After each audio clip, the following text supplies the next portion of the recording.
जय श्री महाकाल।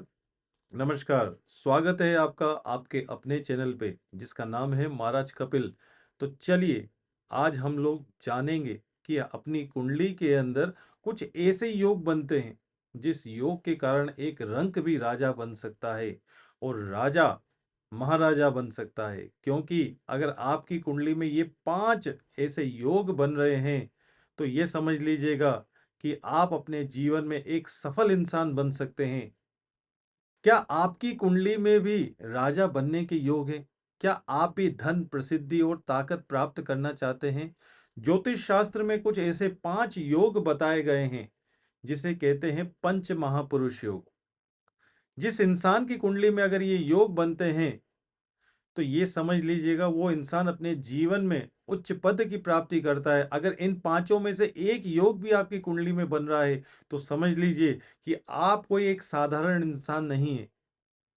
आप कोई अलग क्वालिटी लेकर जन्म लेकर आए हैं। तो चलिए जानते हैं ये पंच महापुरुष योग होता क्या है और इन पंच महापुरुष योग में से कौन कौन से योग हैं और इनका क्या रहस्य है। तो चलिए जानते हैं। सबसे पहला योग जो कहा गया है रोचक योग। जब मंगल मेष, वृश्चिक या मकर राशि का होकर लग्न या चौथे स्थान में रहता है और सातवें या दसम भाव में हो, तब ये योग बनता है। ऐसा व्यक्ति बड़ा ही शूरवीर होता है। ये लोग आर्मी में जॉब कर सकते हैं या पुलिस में जॉब कर सकते हैं। ऐसे लोग या तो नेता भी बनते हैं। इन लोगों की जो कमांडिंग पावर रहती है बड़ी ही जबरदस्त होती है। ऐसे लोग जिंदगी में हमेशा सक्सेस प्राप्त करते हैं। इनके शत्रु हमेशा इनसे डरते रहते हैं। दूसरा योग कहा गया है भद्र योग। अगर बुध अपनी ही राशि मिथुन या कन्या में से होकर केंद्र में हो तो ये योग बनता है। ऐसा व्यक्ति बड़ा ही बुद्धिमान तथा बहुत अच्छा बिजनेसमैन बन सकता है। बिजनेस में कई सफलताएं प्राप्त कर सकता है और अनेक कलाओं में माहिर होता है। ऐसे व्यक्ति जो रहते हैं बड़े ही आकर्षित होते हैं और ये लोग अक्सर सरकारी पदों पे देखे गए हैं। तीसरा योग कहा गया है हंस योग। जब गुरु कर्क, धनु या मीन राशि का होकर केंद्र स्थान में हो तो ये योग बनता है। ऐसे व्यक्ति धर्मात्मा, दयालु, सुंदर, तपस्वी, वाणी के सौम्य स्वभाव के होते हैं। इनके हाथों में बड़े ही शुभ चिन्ह पाए जाते हैं जैसे शंख, चक्र, पद्म, स्वस्तिक आदि। ऐसे जो शुभ चिन्ह कहे गए ऐसे लोगों के हाथों में और पैरों में होते हैं। ये लोग आध्यात्मिक जीवन में बहुत ही श्रेष्ठ होते हैं। अच्छे वक्ता बन सकते हैं, एक मोटिवेशनल स्पीकर बनते हैं। चौथा योग होता है मालव्य योग। जब शुक्र वृषभ, तुला या मीन राशि का होकर केंद्र में हो तो ये मालव्य योग बनता है। ऐसे व्यक्ति के जीवन में भोग विलासित जीवन जो रहता है बड़ा ही सुंदर होता है।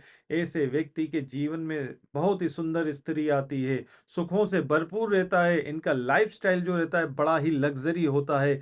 गाड़ियों से लेकर सारी शानदार चीजें इनके पास रहती है। ऐसे लोग फिल्म जगत में या अच्छे कलाकार के रूप में एक बहुत सफलता प्राप्त करते हैं। ये लोग प्रेम में भी बहुत ही सफलता प्राप्त करते हैं।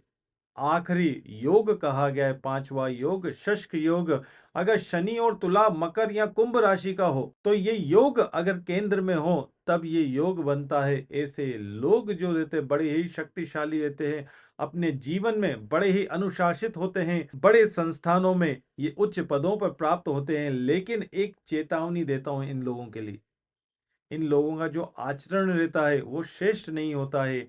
फिर भी ये जीवन में बहुत सा धन प्राप्त करते हैं, नाम अथाह कमाते हैं और सफलताएं इनके कदम चूमती है। और एक खास बात बताने वाला हूं, अगर ये योग चंद्र लग्न से भी बन रहे हैं तो उसका प्रभाव भी बढ़ जाता है उसके जीवन में। और अगर ये आपकी कुंडली में 2 या 3 योग भी बन रहे हैं तो आप एक राजा के समान होते हैं। अगर ये योग 4 की संख्या में आपकी कुंडली में बन रहे हैं तो आप एक महाराज हो सकते हैं। अगर ये पांचों के पांचों योग आपकी कुंडली में बन रहे हैं तो समझ लीजिए आप किसी साम्राज्य के स्वामी बन सकते हैं। ये बड़े ही प्रभावशाली योग कहे गए हैं। ये दुर्लभ तो होते हैं मगर बहुत ही शुभ होते हैं। तो क्या आपकी कुंडली में भी ऐसा कोई योग बन रहा है? मुझे कमेंट में अपनी डेट ऑफ बर्थ लिखिए और टाइम लिखिए। मैं आपको बताऊंगा कि आपकी कुंडली में ये योग है भी या नहीं है। अगर इनमें से कोई सा एक योग भी बन रहा है तो मैं आपकी हेल्प करूंगा। तो चलिए इस वीडियो को यहीं एंड करेंगे। वीडियो को लाइक करिए, शेयर करिए और चैनल को सब्सक्राइब करिए, क्योंकि अगली वीडियो में मैं आपको बताऊंगा कि नवमांश कुंडली में छुपे हुए जो राजयोग होते हैं, उन राजयोग से आप जीवन में, अपने प्रेम जीवन में सफलता प्राप्त कर सकते हैं। तो चलिए, तब तक के लिए ओम नमः शिवाय।